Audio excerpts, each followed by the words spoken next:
Hello guys, you are most welcome on A to Z motivational. आज की video में हम आपको बताएंगे एक सगी माँ ने अपनी बेटी को जिंदा दफन कर दिया, पैसा धन दौलत को दान कर दिया। क्यों, कैसे, जानिए सब कुछ इस वीडियो में। कहते हैं कि भगवान हर जगह नहीं पहुंच सकता, इसके लिए उसने माँ को बनाया है। पूरे संसार का प्रेम एक तरफ और माँ का प्यार एक तरफ होता है, जिसकी बराबरी नहीं की जा सकती। माँ अपने बच्चों को बहुत प्यार करती है, लेकिन ऐसा क्या हुआ कि एक माँ ने अपनी जवान बेटी को जिंदा दफन कर दिया। तो चलिए आज की वीडियो में क्या है पूरी कहानी इसके पीछे की, हम ये बताने वाले हैं। भगवान शिव की नगरी वाराणसी की महिमा अपरंपार है। कहा जाता है कि यहाँ जितनी गलियाँ हैं उससे कहीं ज़्यादा मंदिर हैं, और इन मंदिरों से भी ज़्यादा इन मंदिरों के बारे में कहानियाँ और किस्से प्रचलित हैं। वाराणसी के जिस मंदिर में जिंदा दफनाई गई लड़की की हम इस वीडियो में बात कर रहे हैं, वह कोई आम लड़की नहीं बल्कि एक राजकुमारी थी। कहा जाता है कि एक राजकुमारी को उसकी सगी माँ ने मंदिर की नींव में जिंदा दफन कर दिया था, और उसी की कब्र पर मंदिर बनाया गया है। यह मंदिर वाराणसी के देवनाथ पुरा मोहल्ले के पांडे घाट पर स्थित है। बाहर से देखने पर यह किसी पुरानी हवेली जैसा लगता है, लेकिन अंदर से यह किसी बड़ी हवेली जैसा भव्य मंदिर है।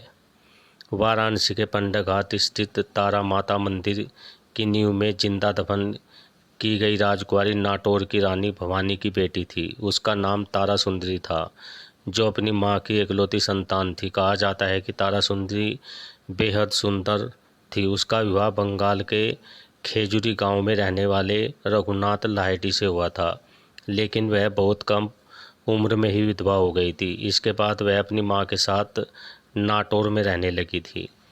रानी भवानी का विवाह नाटौर के राजा रामाकांत से हुआ था। कहा जाता है कि नाटौर कभी एक समृद्ध राज्य था। जब मराठों ने राज्य पर हमला किया तो उसमें महाराज रामाकांत मारे गए। उनकी रानी ने राज्य पर अधिकार कर लिया। इधर बेटी तारा सुंदरी भी शादी के कुछ समय बाद विधवा हो गई और अपने मायके आ गई। तब से दोनों नाटौर में रहने लगे। आपको बता दें कि नाटौर अब बांग्लादेश में स्थित है। उस समय यह अविभाजित बंगाल का हिस्सा था।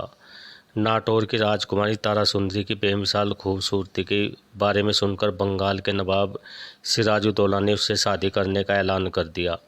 नवाब से बचने के लिए रानी भवानी अपनी बेटी तारा सुंदरी के साथ गंगा के रास्ते बनारस आ गई, लेकिन मुसीबत ने उनका पीछा वहाँ भी नहीं छोड़ा।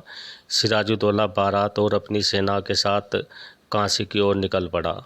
सिराजुद्दौला के वाराणसी आने की बात जानकर तारा सुंदरी ने अपनी माँ रानी भवानी से कहा कि उसे जिंदा दफन कर दिया जाए, लेकिन किसी दूसरे धर्म का व्यक्ति उसके शरीर को न छुए।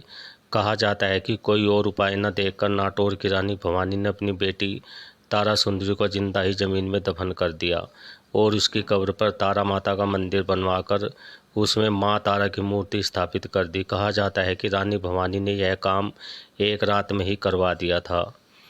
और यह भी कहा जाता है कि अपनी जीवित बेटी की कब्र बनवाने के बाद रानी भवानी लंबे समय तक बनारस में ही रही। काशी की पंचकोशी यात्रा के रास्ते में जितनी भी धर्मशालाएं, कुएं और तालाब हैं, उनका निर्माण रानी भवानी ने ही करवाया है। इतिहास कहता है कि वाराणसी दो रानियों की ऋणी है, एक रानी अहिल्या और दूसरी रानी भवानी।